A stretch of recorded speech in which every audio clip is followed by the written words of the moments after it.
பண்ணோன்னு. கண்டிப்பாக இந்த படத்தோட வெற்றிக்கு அப்புறம் அதை நம்ம மறுக்கவே முடியாத ஒரு ஹாப்பனிங்காக இருக்கும்.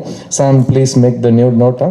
ஸோ இந்த படத்தில் டான்ஸ்ன்னு சொன்னோன்னே என்னோட டான்ஸ் மாஸ்டர் தினேஷ், நீங்கள் பார்த்தீங்கன்னா ரொம்ப வருஷத்துக்கு அப்புறம் ஒரு ஃபுல் ஃப்ளெஜட் கமர்ஷியல் லவ் ஸ்டோரியில் டான்ஸ்லாம் ஆடி நிறைய சாங் அண்ட் டான்ஸ்னு கலகலப்பாக ஒன்று பண்ணியிருக்கேன். அதில் கருணாவோட கவுண்டர் உண்மையாகவே நான் ரொம்ப உணர்ந்த ஒரு கவுண்டர். வலிக்குது மச்சி அப்படின்னு சொல்கிறப்போ, ஆமாம் இவ்வளோ நாளுக்கு அப்புறம் ஆடுனா வலிக்க தான் செய்யும் வான்னு அவர் சொன்ன விஷயம் அது உண்மைதான். தினேஷ் வந்து எவ்வளோ வலிச்சாலும் என்னை பக்கத்துலேயே இருந்து குழந்த மாதிரி பார்த்துப்பாப்புல. அண்ட் குழந்த மாதிரி பார்த்துக்கிறத பற்றி சொல்கிறப்போ, என் பக்கத்தில் என்னோட makeup artist Sivamalleswar Rao sir இருக்கார். அவர் 21 வருஷமாக என்னோட மேக்கப் ஆர்டிஸ்ட் மட்டும் இல்லை, எங்கள் குடும்பத்தில் மூத்த அண்ணன் அவர் தான். அவர் காலையில் நான் காலையில் எழுந்தேனா, ஒழுங்காக சாப்பிட்டேனா, நைட்டு தூங்குறேனா, என்ன ட்ரெஸ்ஸு போடுறேன் எல்லாம் அவர் சொல்லி தான் எனக்கு தெரியும். இன்ஃபேக்ட் இந்த வருஷம் எனக்கு கல்யாணம் ஆகிற வரைக்கும் அவர் தான் 21 இயர்ஸாக இதெல்லாம் பண்ணியிருக்காரு. அண்ட் ஸோ என்னோட அப்பா வந்து இந்த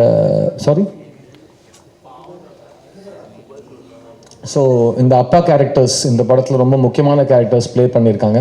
ஏன்னா ஒரு படத்துக்கு வந்து வெயிட்டே, இப்போ ரீசெண்டாக திரும்ப மெய்யழகன் நான் ரெஃபரன்ஸ் கொடுக்குறேன். ஜெயபிரகாஷ்ங்க ஒரு நடிகர் மெய்யழகனில் ஒரு ஃபோன் பேசிட்டு வச்சுட்டு அவர் அழகிற சீன் வந்து ஒரு கண்ட்ரியே அழ வச்சிருக்கு.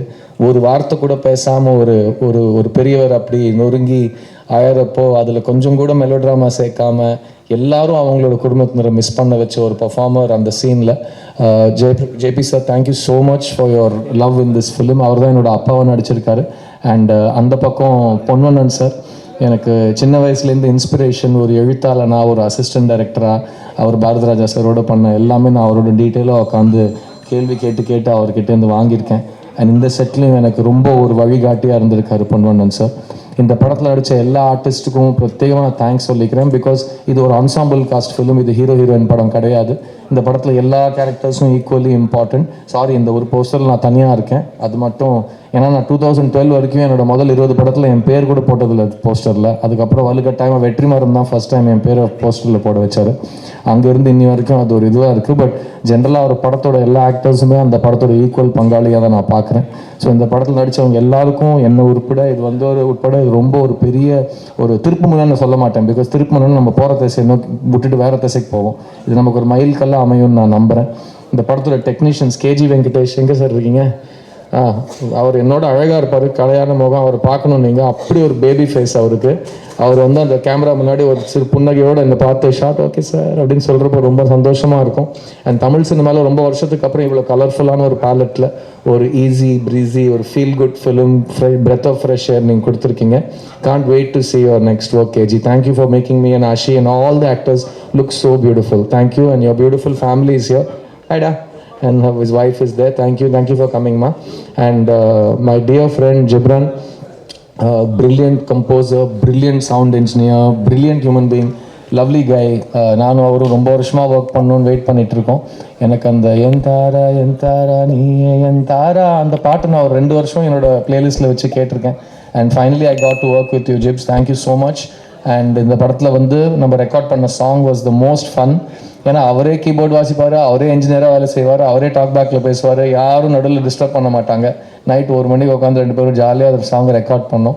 நீ என்ன பார்த்தே will always be a very special song that I sang. இதை நான் ஏன் சொல்கிறேன்னா, என்னோட ஃபேன் ஆஷிகா ரங்கநாத் சார் நீங்கள் சூப்பராக பாடிட்டீங்கன்னு சொல்லிட்டாங்க. ஸோ கண்டிப்பாக ஃபேன்ஸுக்கு பிடிச்சிருக்குன்னா கண்டிப்பாக அது நான் ஏற்றுக்கணும். Thank you so much for the song. And முக்கியமாக ஐ எம் வெரி ஹாப்பி உங்களை வந்து இந்த இருட்டான த்ரில்லர் அண்ட் சைக்கோ கில்லர் ஜானர்லேருந்து, ஏன்னா அவர் வந்து ஜிப்ரான் எங்கே இருப்பார், அவர் ஒரு பழைய வீட்டில் வந்து ஒரு உடஞ்ச ஹார்மோனியத்தை வச்சுட்டு ஏதோ நாராசம் பண்ணிட்டு இருப்பார் சார்ங்கிற லெவலுக்கு அவரை தள்ளப்பட்டிருக்காரு. அவர் வந்து ஜாலியாக அந்த சிவப்பு கலர் டிஷர்ட் ஜீன் பேண்ட்லாம் போட்டுக்கிட்டு நல்ல ஹாப்பியாக ஒரு லவ் சாங் கம்போசிங்கில் நான் பார்த்துருக்கேன் இந்த படத்தில். அண்ட் நான் லாஸ்ட் 5 இயர்ஸாக பார்த்த ஜிப்ரானோட இப்போ ரொம்ப வயசு குறைஞ்சு ரொம்ப இளமையாக ரொம்ப க்யூட்டாக சுற்றிட்டு இருக்காரு. ஸோ ஜிப்ஸ் இன்னும் கொஞ்சம் படம் இந்த ஜானரில் பண்ணுவோம். ஏன்னா அதுதான் எனக்கும் நடக்குதுன்னு நினைக்கிறேன். கொஞ்சம் வயசு இறங்குது. ஸோ இட்ஸ் குட், அப்படியே மெயின்டைன் பண்ணிப்போம். இந்த படத்தில் ஒர்க் பண்ண editor Dinesh, art director Siva, costume Ashok, என் கூட ஒர்க் பண்ண எல்லாருமே they have given the best. Because எல்லாருமே ரொம்ப லவ் பண்ணி இந்த படத்தை பண்ணியிருக்காங்க. பிகாஸ் எல்லாருமே ராஜசேகரை ரொம்ப ரொம்ப லவ் பண்ணுவோம். சினிமா இண்டஸ்ட்ரியோட ஹிஸ்ட்ரியிலேயே எனக்கு மைக்கில் பேச தெரியாதுன்னு சொல்லி 15 நிமிஷம் இவ்வளோ அழகாக பேசின ஒரு டேரக்டராக நான் ராஜசேகரை பார்க்குறேன். ஸோ அது வந்து அவர் வந்து இனிமேல் அவருக்கு எது வராதுன்னு அவர் சொல்கிறாரோ நீங்கள் தைரியமாக அவருக்கு அந்த வேலையை கொடுத்துடலாம்.